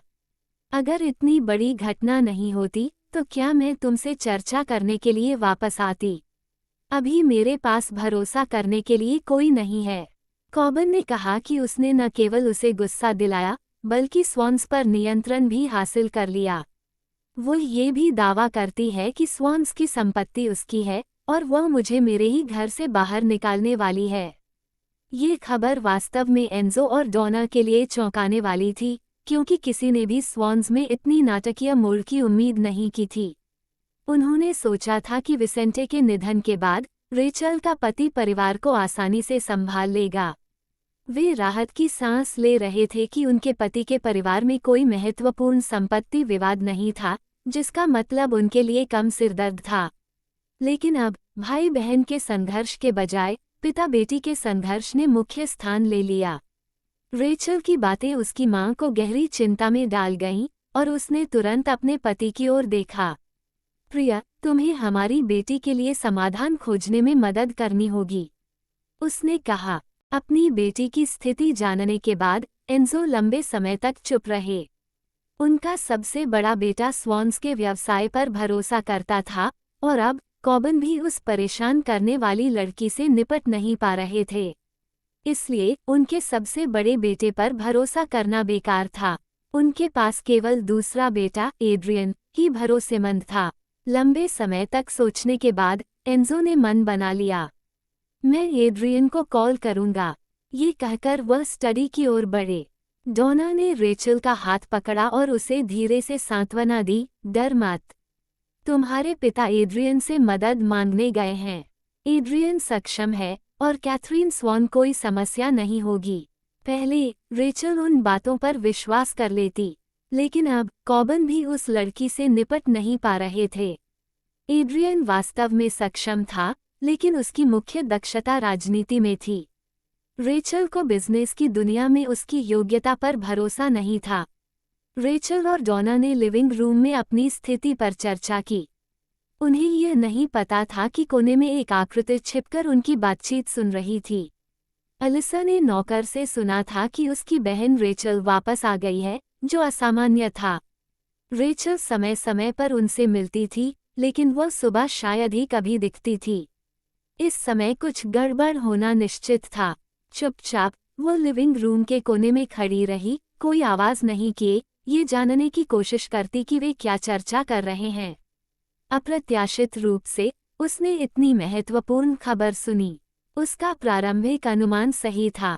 कैथरीन कोई साधारण लड़की नहीं थी। उसने तो कॉबिन को भी परेशान कर दिया था। अलिसा को ये खबर तुरंत अपने पति को बतानी थी। चाहे जो भी हो, उसे तैयार रहना था ताकि किसी को नाराज किए बिना अधिकतम लाभ उठाया जा सके। सुरक्षा अधिकारी ने देखा कि एड्रियन ने फोन उठाया। एड्रियन की मुस्कान में अजीब और रहस्यमय भाव था, जिसने अधिकारी को सोचने पर मजबूर कर दिया। चीफ, आज आपको इतना खुश देखकर क्यों? उसे याद आया कि मिस्टर लैंग विशेष रूप से लैंग से प्रभावित नहीं थे और हर बार जब वे कॉल करते, उनका चेहरा सामान्य रहता। आज वह इतना प्रसन्न क्यों दिख रहे हैं? एड्रियन लैंग ने ऊपर देखा, उसकी आंखों में गहरी गंभीरता थी। मैंने जो जांच करने को कहा था, वह कैसे हुई? संबंधित मामले पर सुरक्षा अधिकारी ने भौहें चढ़ाई। चीफ, मुझे ये समझ में नहीं आया कि आप एक युवा लड़की की जांच क्यों चाहते थे। अब मुझे समझ आया कि वह साधारण नहीं है। वह जैसे खाली कैनवास है और उसमें कुछ भी गलत नहीं है। जब तक कोई व्यक्ति इस दुनिया में मौजूद होता है, वो कुछ न कुछ निशान छोड़ता है। इस खाली पृष्ठ का मतलब ये था कि जिसने जांच की, उसके पास मूल जानकारी तक पहुंचने का पर्याप्त अधिकार नहीं था। एड्रियन की प्रतिक्रिया पर चेहरा बदल गया और उसने भौहें चढ़ाईं। उसने फिर पूछा, क्या तुमने मेरे आदेश ठीक से पूरे किए? अधिकारी ने गंभीरता से उत्तर दिया, हाँ चीफ। मैंने आपके नाम के तहत अभिलेखों की भी जांच की, लेकिन इस लड़की के बारे में कोई जानकारी नहीं मिली। आधुनिक अभिलेख सभी जुड़े हुए थे। जब तक कोई व्यक्ति इस दुनिया में रहता, वह किसी न किसी रिकॉर्ड को छोड़ता। हालांकि पिछली जांच में उसे कोई जानकारी नहीं मिली। एड्रियन को उत्सुकता हुई, क्योंकि उसने उम्मीद नहीं की थी कि कुछ लोग इंट्रेसेबल हो सकते हैं। ऐसा लगता था कि उसकी भतीजी वास्तव में असाधारण है, लेकिन अगर वह साधारण होती, तो स्थिति इतनी दिलचस्प नहीं होती। आखिरकार उसने कॉबिन को इतना नाराज कर दिया था कि वह अस्पताल में पहुंच गए, जिससे वह या तो जीनियस थी या शैतान। एड्रियन के उठते ही सुरक्षा अधिकारी तुरंत उसके पीछे चले। चीफ, आप बाहर जा रहे हैं? अधिकारी ने पूछा। एड्रियन ने हामी भरी और अधिकारी कार तैयार करने भागा। एड्रियन स्वयं जांच करना चाहते थे ताकि यह समझ सके कि उनकी भतीजी वास्तव में कौन है। पर्याप्त जानकारी एकत्र करने के बाद वह एंजो को रिपोर्ट करेंगे। स्कूल के बाद कैथरीन स्कूल के गेट पर पहुंची और ब्रैंडन की कार सामने खड़ी देखी। जैसे ही वह दिखी, ब्रैंडन कार से बाहर आया। अधिक ध्यान आकर्षित न करने के लिए कैथरीन ने रुकावट नहीं की। वह सीधे कार की ओर चली और एक पल भी नहीं रुकी। फिर भी उसकी हरकतों ने काफी ध्यान खींचा। इसमें उसकी ईर्ष्यालु सौतेली बहन लियाना भी शामिल थी। उसने देखा कि ब्रैंडन ने कैथरीन के लिए कार का दरवाजा खोला और उसकी ईर्ष्या चरम पर पहुंच गई। कैथरीन के पास इतनी कृपा करने वाले लोग क्यों हैं? लियाना ने सोचा, क्या ये सब उसके आकर्षण की वजह से नहीं है कि उसने ब्रैंडन को मोह लिया? अगर डंकन्स उसका समर्थन न कर रहे होते, तो वह क्या होती? लियाना कैथरीन को केवल एक ग्रामीण आपदा बालिका के रूप में देखती थी, जिसे कोई नहीं चाहता था। जैसे जैसे कैथरीन की कार धीरे धीरे चली गई, उसकी आंखों में नफरत जल रही थी। उसने ठान लिया कि वह कैथरीन को उसके किए की कीमत चुकाएगी। कैथरीन कार में बैठी, ब्रैंडन उसके हाथ के साथ खेलते हुए बातचीत कर रहा था। ट्रस्टन ने हमें डिनर पर बुलाया है, इसलिए हम आज बाहर खाने जा रहे हैं। क्या तुम तैयार हो? ट्रस्टन और एडन कैथरीन से मिलने को उत्सुक थे क्योंकि उन्होंने सुना था कि वो वापस आ गई है। ब्रैंडन इस विचार के लिए तैयार था जब तक कैथरीन सहमत थी। कैथरीन को बाहर खाना खाने में कोई आपत्ति नहीं थी, भले ही भोजन ब्रैंडन की पाककला से मेल न खाता हो। हालांकि कभी कभी बाहर खाना उसे बुरा नहीं लगता। हाँ, कैथरीन ने उत्तर दिया। जब कोई और डिनर के लिए भुगतान करता है तो ये कभी बुरा नहीं होता। ब्रैंडन के साथ कैथरीन उस रेस्तरां लेमनाइट पहुंची जहां वे अक्सर जाते थे। वहां उसने देखा कि केवल ट्रस्टन और एडन ही नहीं, बल्कि यसीनिया और रोनन भी पहले ही पहुंच चुके थे। यसीनिया को देखकर कैथरीन आश्चर्यचकित नहीं हुई कि वे सभी वहां एकत्र थे। यसीनिया की मनाने की क्षमता बेजोड़ थी। रेस्तरां के मैनेजर ने ब्रैंडन की आगमन को नोट किया और व्यक्तिगत रूप से उनका स्वागत करने आए। एड्रियन की आज रात निजी डिनर मीटिंग थी और गोपनीयता सुनिश्चित करने के लिए उसने जानबूझकर रेस्तरां लेमनाइट का चयन किया। जिसने डिनर होस्ट किया था उसका कासिया पर कुछ प्रभाव था, क्योंकि लेमनाइट के मैनेजर ने उन्हें देखकर सम्मान दिखाया। माफ करें सज्जनों, मुझे कुछ और वीआईपी मेहमानों को देखना है। मैं तुरंत वापस आऊंगा, मैनेजर ने कहा। वह जाने ही वाला था। तभी एड्रियन, जो चुप थे, अचानक बोले, क्या वे दो युवा लोग जो अभी प्राइवेट रूम में गए थे? मैनेजर की नज़र एड्रियन पर गई। हालांकि उसने आज यूनिफॉर्म नहीं पहना था, उसकी उपस्थिति असाधारण थी। सेवा उद्योग में वर्षों के अनुभव के बाद मैनेजर ने महत्वपूर्ण व्यक्तियों को पहचानने की क्षमता विकसित की थी। मैनेजर ने तुरंत मुनर मोड़ा। उसने सम्मानपूर्वक उत्तर दिया, सर, उन दोनों के बारे में आगे पूछना बेहतर नहीं है। इस टिप्पणी ने वहां मौजूद लोगों के चेहरे पर प्रभाव डाला। एड्रियन को डिनर के लिए आमंत्रित करने वाले होस्ट ने भौहें चढ़ाईं। ये प्रतिक्रिया उन्हें चुनौतीपूर्ण लगी। मैं उनकी पृष्ठभूमि के बारे में क्यों नहीं पूछ सकता? उनका प्रभाव इतना बड़ा है, होस्ट ने पूछा। मैनेजर ने होस्ट की मंशा समझते हुए मेहमानों के हितों की सुरक्षा सुनिश्चित की। मिस्टर हॉरी, जिनके बारे में आपने अभी पूछा, वे डंकन्स से हैं, मैनेजर ने स्पष्ट करते हुए कहा। सवाल करने वाला व्यक्ति चौंक गया। इस उम्र में भी डंकन्स से और रेस्टोरेंट लेमनाइट के मैनेजर का इतनी सावधानी दिखाना, क्या ये संभव है कि? ब्रैंडन डंकन, मिस्टर डंकन, उसने कहा और तुरंत चुप हो गया। कासिया में सभी डंकन्स के बारे में जानते थे।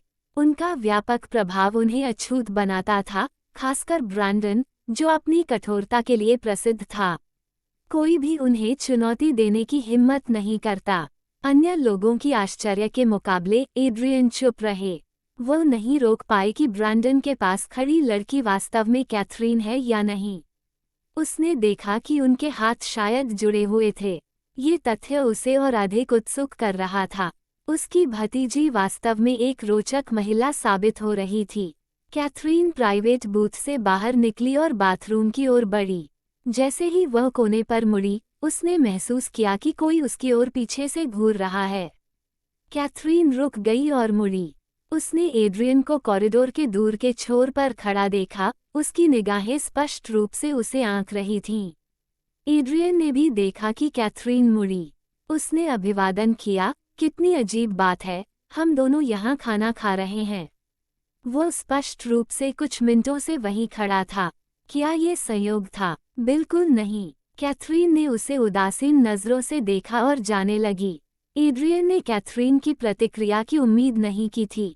उसने तुरंत उसे रोकने की कोशिश की। कैथरीन, हम मिलते हैं और तुम हेलो तक नहीं कह सकती, उसने आवाज़ लगाई। कैथरीन ने फिर एक बार एड्रियन की ओर गैर चौकस नज़र डाली और सिर से पैर तक उसकी जांच की। उसने अवहेलना करते हुए कहा, हाय एड्रियन। उसका भाव ऐसा लग रहा था जैसे वो उसे चुनौती दे रही हो। बस इतना ही, तुम संतुष्ट हो? एड्रियन अपनी भतीजी में और अधिक रुचि लेने लगा। वह निश्चित रूप से बाकी लैंग्स से अलग थी। उसने कैथरीन के पास एक दोस्ताना मुस्कान के साथ कदम बढ़ाया। साथ ही उसकी आंखों में गर्मजोशी झलक रही थी। भले ही हम रक्त संबंध से जुड़े नहीं हैं, दुश्मनी की कोई जरूरत नहीं है ना? क्यों न सिर्फ नाम के लिए भी दोस्त बन जाएं? कैथरीन ने तिरस्कार करते हुए उत्तर दिया, मैं दोस्त बनाने की आदत में नहीं हूँ। एड्रियन ने कैथरीन के आत्मविश्वासी रवैये को देखा और कड़वी हंसी दी। ये पहली बार था जब उसे अस्वीकार का सामना करना पड़ा। साधारण प्रशंसा की आदत डालने वाला वह उसे दोस्त बनाने की कोशिश में असफल रहा। जब कैथरीन चली गई, छिपा हुआ सुरक्षा अधिकारी अंततः छाया से बाहर आया और एड्रियन के पास गया। चीफ, ये युवा महिला तो मज़ेदार व्यक्तित्व वाली नहीं लगती। आप उनसे बड़े हैं, लेकिन वह आपको सम्मान नहीं दे रही। एड्रियन ने उत्तर दिया, वह मुझसे अब तक अपेक्षाकृत अच्छा व्यवहार कर रही है। उसने बचपन से ही बहुत कुछ सहा है। मैं केवल ये चाहता हूँ कि भविष्य में उसका जीवन आसान हो। पहले एड्रियन को एंजो का कॉल आया था, जिसने उसे कैथरीन की निडर रणनीतियों के बारे में बताया। उसने कॉबिन को अस्पताल में पहुंचाया, रेचल को परिवार के घर से बाहर निकाला और एंजो की सलाह मांगी। उस समय एड्रियन ने सोचा कि यह युवा महिला चतुर है, लेकिन व्यवसाय की दुनिया में कॉबिन जैसे व्यक्ति का सामना करना आसान नहीं होगा। सच ये था कि कैथरीन को डंकन्स का समर्थन मिला हुआ था। एड्रियन को अच्छी तरह पता था कि डंकन्स का प्रभाव केवल व्यापार की दुनिया तक सीमित नहीं है। मूल रूप से उसका डोना और एंजो को कैथरीन से निपटने में मदद करने का इरादा नहीं था, क्योंकि वह जानता था कि वे किस प्रकार के लोग हैं। कैथरीन को बचपन में ही ग्रामीण क्षेत्र में भेज दिया गया था। फिर भी यह उन बेसिर पर आरोपों में से एक था, जो जमीनी अंधविश्वास पर आधारित थे। क्या सामान्य माता पिता वास्तव में ऐसा कर सकते हैं? उन्होंने अपनी ही गलतियों के बीज बोए थे और अब उन्हें उनका फल मिलना था। कैथरीन का इरादा नहीं था कि कोई उसे बाथरूम में कोने में घेर ले। पहले एड्रियन था, अब रोनन। जब वह आई, रोनन तुरंत पास आया। कैथरीन, मुझे आपसे बात करनी है, उसने कहा। कैथरीन ने उस पर नज़र डालकर सहमति में सिर हिलाया। कैथरीन, हमारी फाइनल परीक्षा सिर्फ 1 हफ्ते दूर है। उसके बाद हमें 1 महीना छुट्टी मिलेगा। बढ़िया है ना? रोनन ने कहा। कैथरीन, उसकी गोलमोल बातों से अधीर होकर, संक्षिप्त उत्तर दिया, बकवास बंद करो। एक कड़ा आदेश सुनकर रोनन कांप गया। उसने तुरंत मुद्दे पर आकर कहा, कैथरीन, हमें शॉन का संदेश मिला है कि वो आपको 1 महीने के लिए प्रशिक्षक बनाने के लिए $1 अरब देने को तैयार है। जैसे ही कैथरीन ने उसकी असली मंशा समझी, उसने उसे सिर से पैर तक ठंडी नज़रों से नापा। ये रोनन की रीढ़ में सिहरन पैदा कर गया। ये डरावना था। अंततः रोनन तनाव सहन नहीं कर पाया। कैथरीन, शॉन स्कॉट मुझे $30 मिलियन देने को तैयार है। मेरा इरादा पैसे अपने लिए रखने का नहीं है। मैं केवल सोचता हूँ कि शॉन को वह पैसा कमाने देने की बजाय हम थोड़ा आपके पॉकेट में डाल सकते हैं। आखिरकार हमारे खाते में ज़्यादा कुछ बचा नहीं है, उसने विनती की। ये सुनकर कैथरीन ने हल्की भौहें चढ़ाईं और पूछा, हमारे पास पैसे खत्म हो गए हैं? पैसे की कमी के बावजूद रोनन ने ईमानदारी से बात करने का फैसला किया। कैथरीन की जिज्ञासु नज़रों पर उसने कहा, पिछली बार जो पैसे मैंने आपको लैब में ट्रांसफ़र करवाए थे, वही आखिरी थे। विनफ्रेड से मिली राशि, जो विदॉल के माध्यम से व्यवस्था की गई थी, उनके पास प्रयोगों के लिए पर्याप्त नहीं होती। कैथरीन के पास कई गुण थे, लेकिन वित्तीय जिम्मेदारी उनमें से एक नहीं थी। चाहे कितना भी कमाए, वह अक्सर बिना हिसाब खर्च कर देती। रोनन ने कैथरीन की वित्तीय प्रवृत्तियों को समझते ही उसके खाते संभालना शुरू कर दिया और वित्तीय प्रबंधन में दक्षता हासिल की। वह न केवल आय और व्यय का प्रबंधन कुशलतापूर्वक कर सकता था, बल्कि बचत को बुद्धिमानी से निवेश करके और अधिक आय उत्पन्न कर सकता था। कैथरीन पैसे के मामले में कमजोर थी। उसे लगा कि विनफ्रेड से प्राप्त राशि लैब को कुछ समय के लिए संभालने के लिए पर्याप्त थी। उसे उम्मीद नहीं थी कि यह इतनी जल्दी खत्म हो जाएगी। लैब के खर्च वास्तव में तेज थे। ऐसा लगता था कि उसे कुछ पैसा कमाने के लिए मेहनत करनी होगी, अन्यथा सभी शोध परियोजनाएं रुक जाएंगी और लैब की प्रतिस्पर्धा ये तय करेगी कि कौन पैसे तेजी से खर्च कर सकता है। जब तक कोई लैब उदारतापूर्वक खर्च करने को तैयार थी, वे कुछ भी हासिल कर सकते थे। कैथरीन ने पूछा, पता लगाओ यह व्यक्ति कौन है। $100 मिलियन देने वाला कोई साधारण व्यक्ति नहीं हो सकता था। रोनन ने सिर हिलाया। शॉन से हमें कोई जानकारी नहीं मिली, लेकिन ऐसा लगता है कि इसका 417 लैब से संबंध है। वे लोगों को शैडो गार्ड में प्रशिक्षित करते हैं। 417 लैब, दिलचस्प। चूंकि खरीदार भुगतान करने को तैयार था, उसने अनिच्छा के बावजूद प्रशिक्षक बनने की भूमिका स्वीकार की। पहले उसने अपने लोगों को मुफ्त में प्रशिक्षित किया था, लेकिन अब जब उसे इसके लिए भुगतान किया जाएगा तो अनुभव अलग था। कैथरीन ने कड़ा समय सीमा तय किया। रोनन, उन्हें बताओ कि हम 21 दिन देंगे। केवल 21 दिन, जान या मरण। अगर वे उसे प्रशिक्षक बनाना चाहते हैं तो उन्हें तैयार रहना चाहिए कि किसी भी समय उनकी त्वचा उतारी जा सकती है और शायद उनकी जान भी जा सकती है। कैथरीन ने प्रस्ताव स्वीकार किया। रोनन को ये परवाह नहीं थी कि खरीदार इन कड़े शर्तों को स्वीकार करेगा या नहीं। रोनन ने सहमति दी। ठीक है कैथरीन, मैं शॉन को खरीदार से बातचीत करने दूंगा। अगर वे मना करें तो कोई बात नहीं। अगर खरीदार सहमत नहीं होते तो वे बस चले जाएंगे। कैथरीन ऐसी नहीं थी जिसे कोई आसानी से नौकरी पर रख सके। उनके पास कम पैसे थे, लेकिन जब तक उनकी कैथरीन कुछ करती थी, उनके पास कई सौभाग्य प्राप्त करने के अवसर थे। रोनन ने सोचा कि खरीदार उदार प्रतीत हो रहा था। उसने कीमत 10 गुना बढ़ा दी थी और उन्होंने हिचकिचाया नहीं। अब वो अपनी कैथरीन को इसे स्वीकार करने के लिए मनाने की कोशिश कर रहा था। अंत में यह एक साधारण निर्णय था। अगर वे स्वीकार नहीं करते तो और बातचीत नहीं होगी।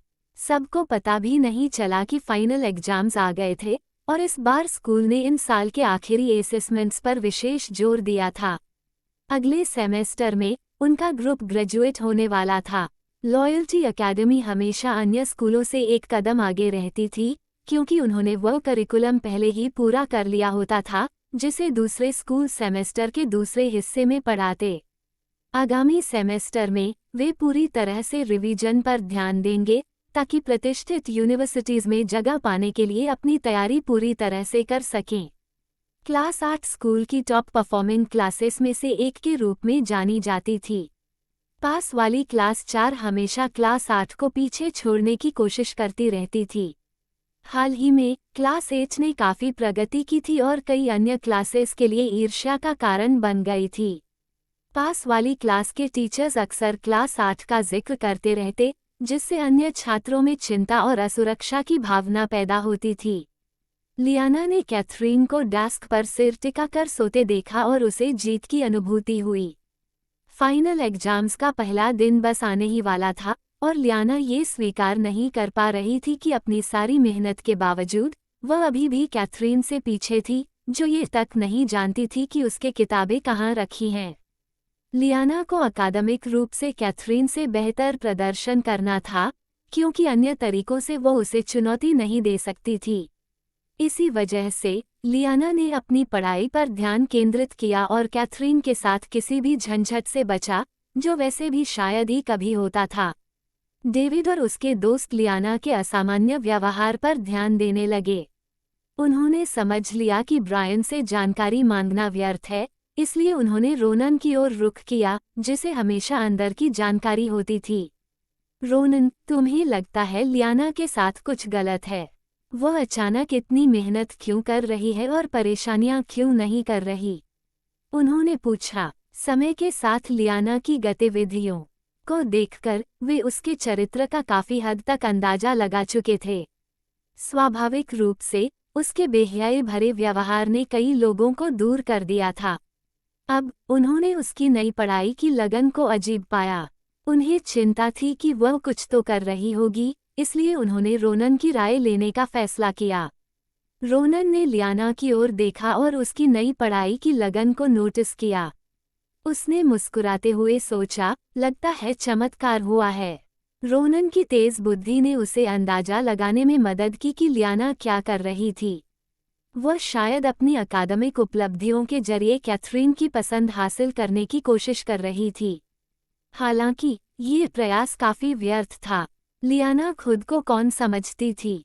कितना हास्यास्पद। ये सरल अध्ययन विषय ऐसे थे जिन्हें कैथरीन बिना सोचे ही पास कर सकती थी, पढ़ाने की तो बात ही छोड़ दें। लियाना के मकसद को समझने के बाद रोनन ने तुरंत उसे प्रकट न करने का फैसला किया। उसने बाकी लोगों की ओर देखा और कहा, इसे रहने दो। अगर वो कोई शरारत करने की योजना बना रही है तो उसे मुझसे निपटना होगा। इस भरोसे से सभी का मन शांत हो गया। रोनन की निगरानी में उन्हें लियाना के किसी झंझट की चिंता करने की जरूरत नहीं थी। इस बीच कैथरीन के लिए यह आश्चर्यजनक था कि उसके आने वाले फाइनल एग्जाम्स छोटे अपार्टमेंट में एक महत्वपूर्ण घटना बन गए। ऑड्री ने किम से 2 दिन की छुट्टी मांगी ताकि वह घर आकर कैथरीन की तैयारी में मदद कर सके। उसने देखा कि कैथरीन मोबाइल गेम में लगी थी और समझा कि बड़े बहन होने के नाते उसे कुछ करना चाहिए। कैथी, तुम्हारे एग्जाम्स कल शुरू हो रहे हैं और तुम पढ़ाई नहीं कर रही? ऑड्री ने पूछा। कैथरीन अभी अभी अपना गेम खत्म कर रही थी और ऑड्री की ओर गंभीर रूप से देखी। क्या मेरे इन एग्जाम्स में प्रदर्शन से बहुत फर्क पड़ेगा? उसने पूछा। ऑड्री थोड़ी देर के लिए हक्की बक्की रह गई। क्या आजकल के छात्र अपने ग्रेड्स के प्रति इतने उदासीन थे? कुछ सोचने के बाद उसने आदर्श उत्तर दिया, फिर से बड़ी बहन की ताकत दिखाते हुए। मुझे तो फर्क नहीं पड़ सकता, लेकिन ये तुम्हारे भविष्य पर बड़ा असर डाल सकता है। तुम अच्छी यूनिवर्सिटी जाने का मौका नहीं छोड़ सकती, ठीक है? कैथरीन ने हल्की भौहें चढ़ाईं, सोचते हुए कि क्या उसे वास्तव में यूनिवर्सिटी जाना है।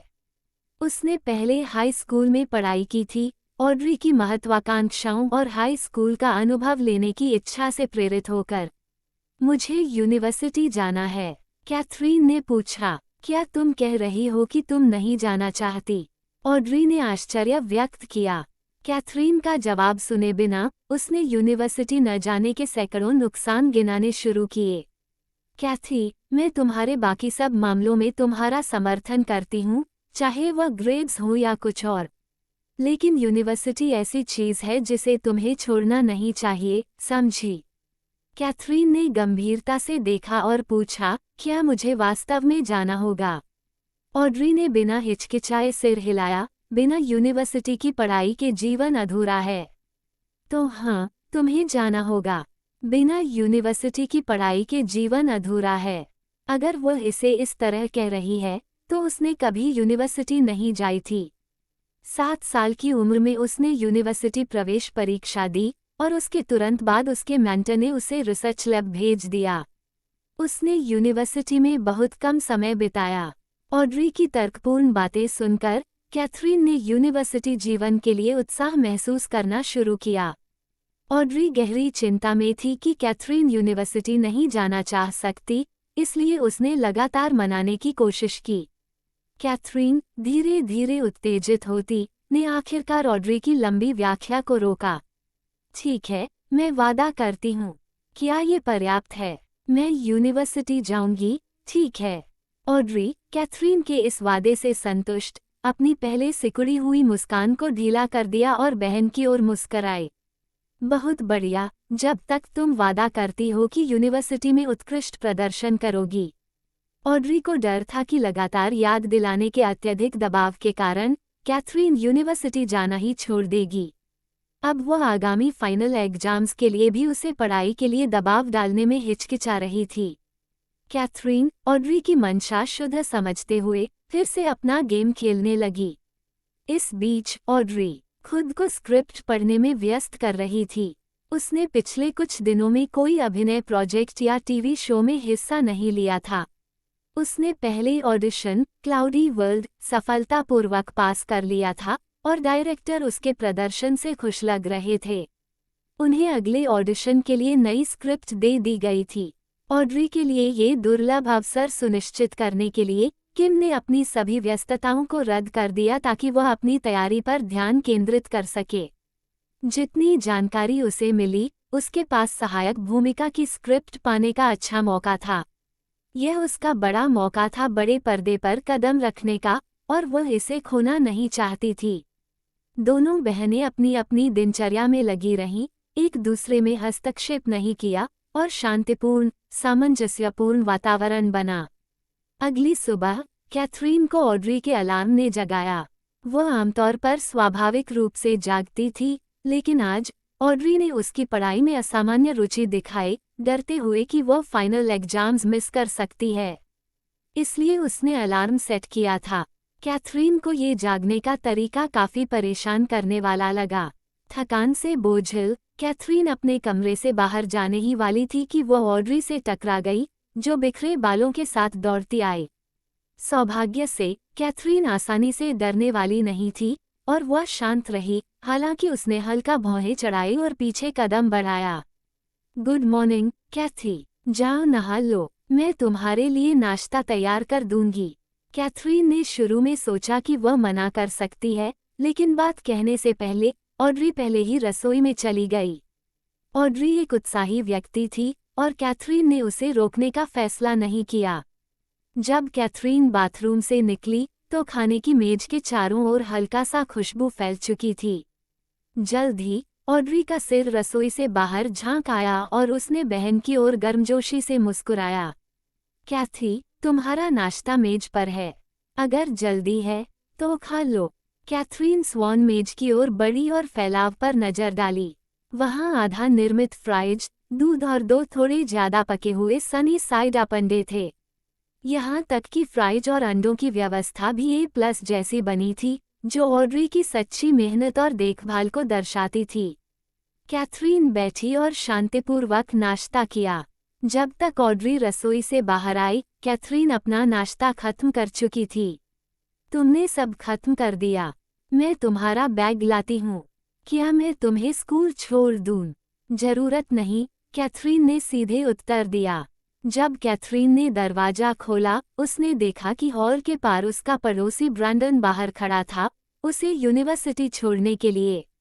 ऑड्री ने ये देखा और जोर नहीं दिया। उसने कैथरीन की ओर हाथ हिलाया, चेहरे पर मुस्कान लिए समर्थन दिखाते हुए। कैथी, एग्जाम्स के लिए शुभकामनाएं। कैथरीन ने ऑड्री के मासूम और प्यारे चेहरे को देखा, होंठ सिकुड़े और लिफ्ट में कदम रखा।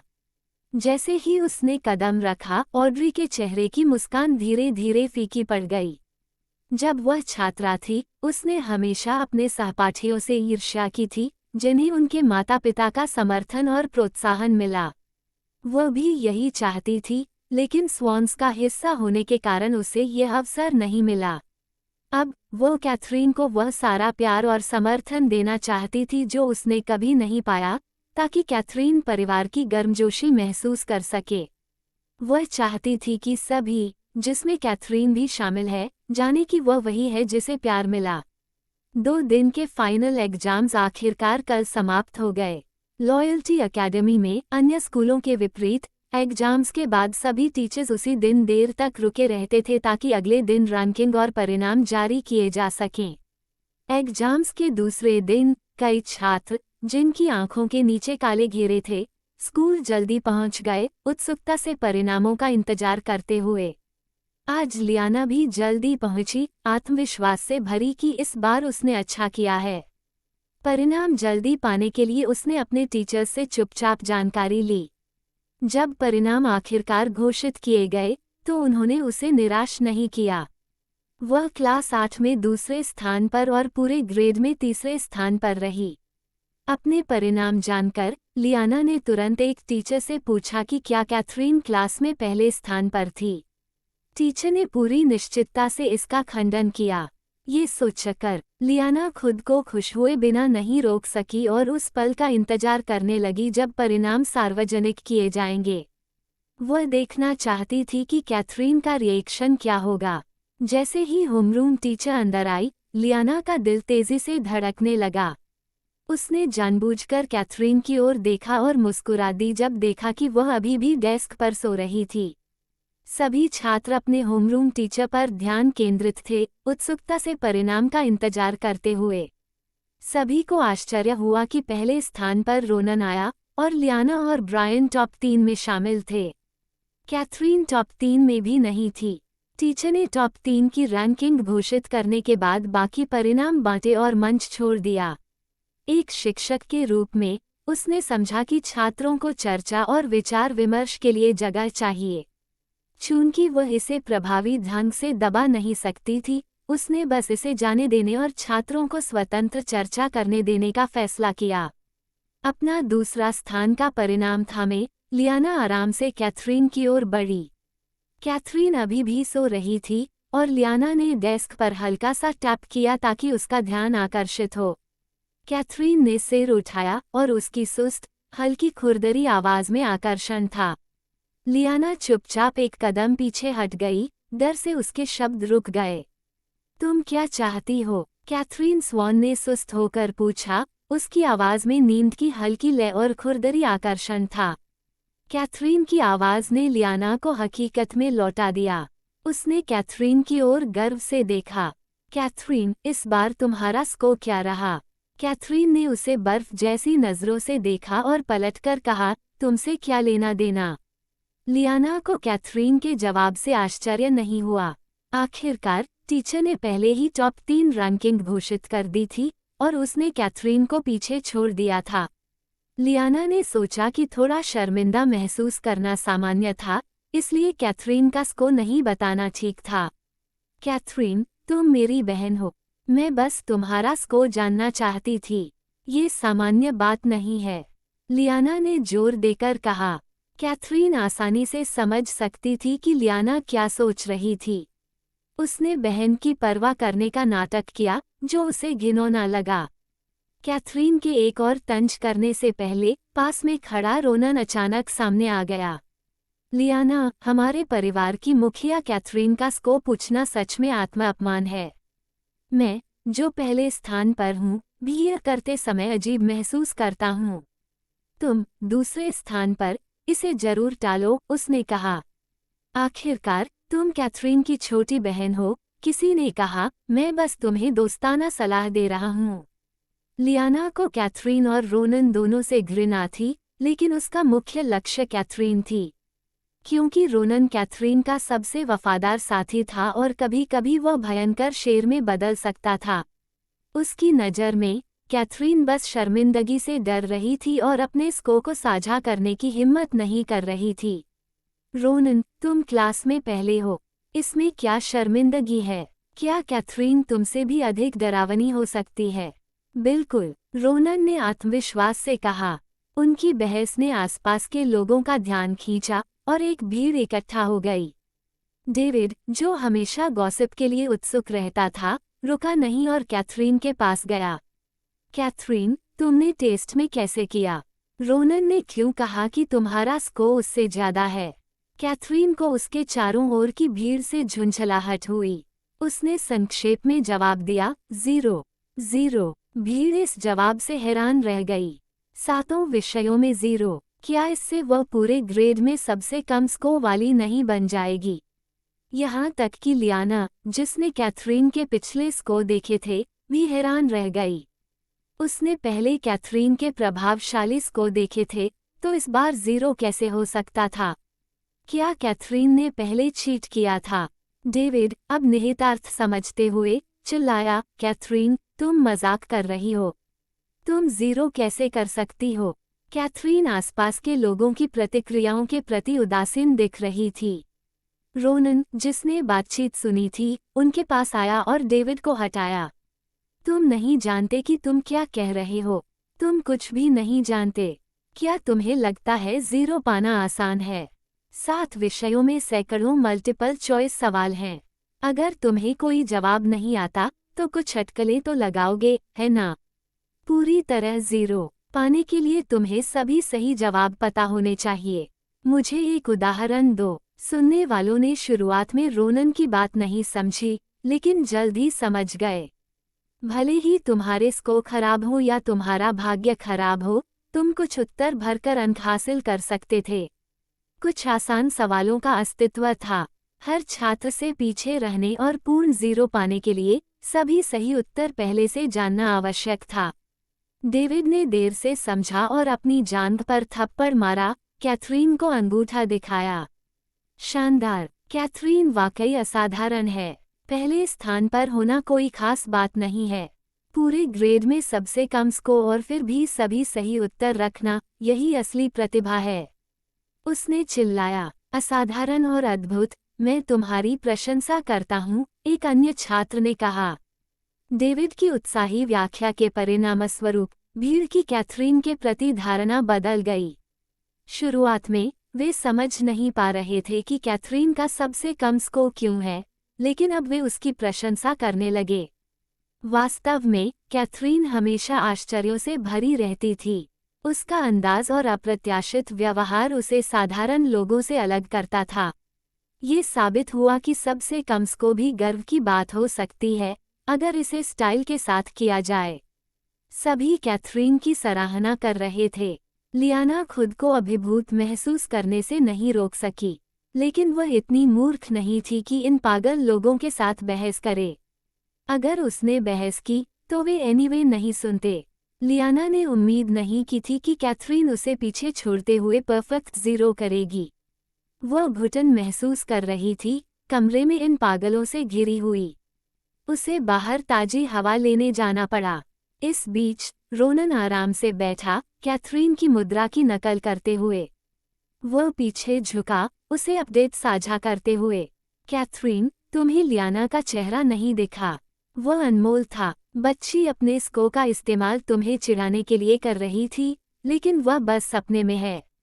कैथरीन का खुद को क्लास में सबसे खराब बनने देना ये सुनिश्चित करता था कि लियाना स्थिति का फायदा न उठा सके। उसके आसपास लियाना के पास मौका नहीं था पलटवार करने का। गॉसिप पर चर्चा करने के बाद रोनन को और गंभीर मामलों का सामना करना पड़ा। वह नहीं चाहता था कि कैथरीन उसे परेशान समझे। कैथरीन, उन्होंने 21 दिनों के लिए सहमति दे दी है। तुम कब जाने वाली हो? कैथरीन आधी बंद आंखों और सुस्त अंदाज में बोली, ठीक है।